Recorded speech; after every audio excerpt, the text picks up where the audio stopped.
Alright guys, this is part 2 of my football journey and ultimately why I decided to quit playing football. If you haven't watched the first part, go watch it. I'll put it right here. This video won't really add up if you don't watch that video. So if you haven't watched it, go watch that one first. But without further ado, let's hop into it. So now I wasn't fighting for a spot on the team, I was fighting for a depth chart position. I was fast, I was strong, but I didn't know football as well as I thought I did. But this is when I truly fell in love with football. Learning the game was like a whole new game. I didn't know the game before. I was just getting the ball and running with it. And not only was I learning the game, but I was learning it from people that have years and years of knowledge at the college and the NFL. Just so you understand the timeline, when I got on the team, it was January. When January started, we went through winter workouts, which consisted of very, very intense training, running, conditioning, weightlifting, all of the above, plus a little bit of football as well. Those practices lead up to the spring, which then we go into spring ball, which then we have full practices, pads and everything, and we have scrimmages throughout the spring ball. Like I said, I was still learning a lot during this time, so most of my time was spent learning in the meeting room. Towards the end of spring ball, I did get some time and I started to really put things together. During this time is actually when I started posting on TikTok and I got a good amount of views on my running back videos. And then towards the end of the summer, I posted one of my most viral videos is when I squatted 545 for the first time. But fall camp came super quick. After the summer's over, we go right into fall camp and I still did not know enough about the game. My football IQ was not there, and I knew that my only chance of getting on the game field at this time was through special teams. While I did make some good plays at running back, I actually earned $500 for not fumbling the entire fall camp. My technique and IQ, especially in terms of special teams, which was not a focal point at high school, just wasn't there at this time. Once fall camp and the season started, I was strictly on special teams, and I was making plays. I was making a play almost every single practice. I was building my confidence, building my skill set, and really just having a great time. Although scout team is not easy on your body. You're getting beat up by the first team offense all day, all week long. So up until this point, I had dealt with, some minor injuries, nothing too crazy, and I was always going to push through it. I had something to prove. At about 6 weeks into the regular season, I started to get some little like a pull in my glute. I thought, I pulled my glute. It was no big deal. Unfortunately, about 2 weeks later, I could barely run, and shit, I could barely sleep. I dealt with this pain for 8 months until they finally told me that I had torn my hip labrum and that either I had to get surgery or I had to stop playing. It felt like the ACL injury all over again, except this time I was a little bit more prepared.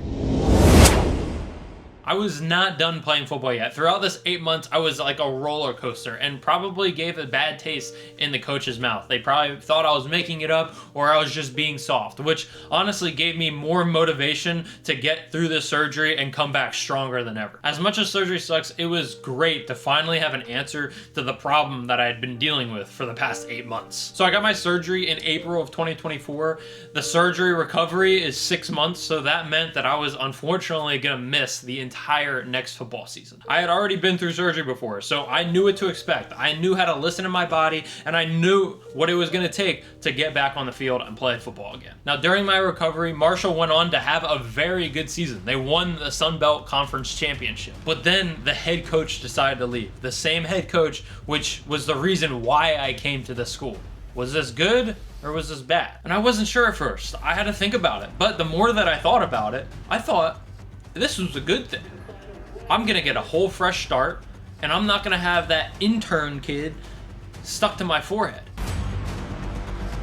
Now it's January of 2025, and I am 100% recovered, ready to go, and I'm walking into a brand new coaching staff to prove myself. Things started off great. I was dominating the winter workouts.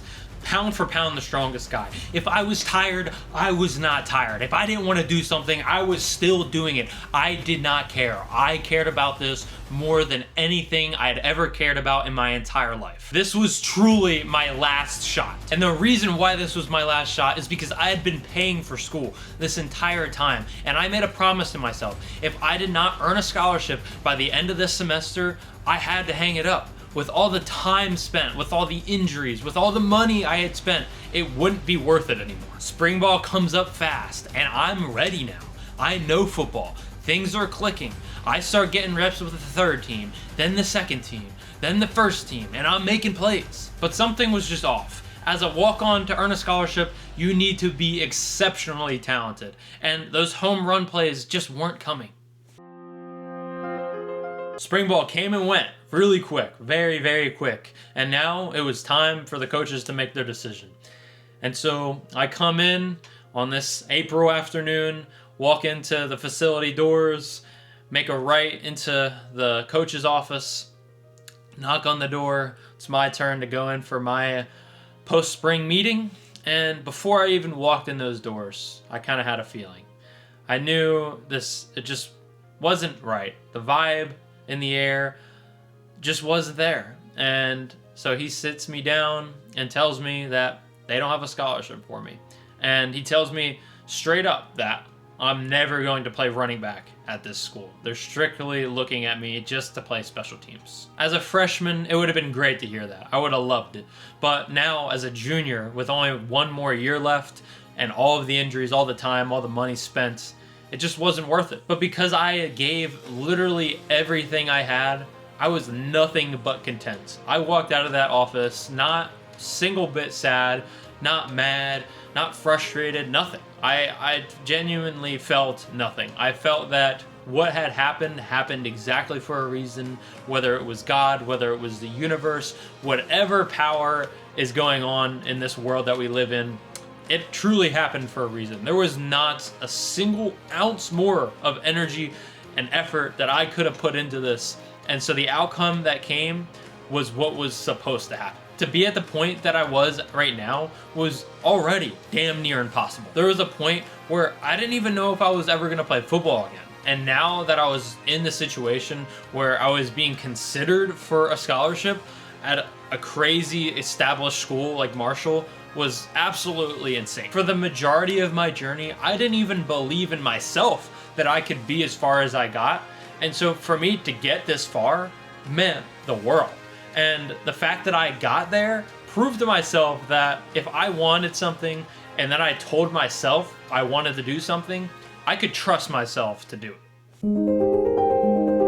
So that was the story on why I quit football. But my story is nowhere near over.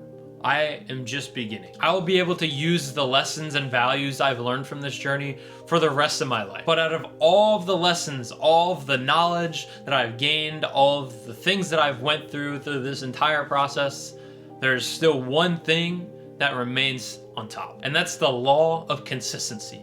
Consistency will not always give you what you want, but it will always make you better than you were yesterday. Remember that. And for anybody watching that plays football and has hopes and dreams of playing at the next level, use me as motivation. Don't use it as a discouragement.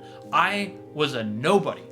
I literally was your most average kid that could exist. Everything that I created for myself and the man that I've become was made from scratch. And there's nothing stopping you from doing the same except yourself. And that goes for everything in life.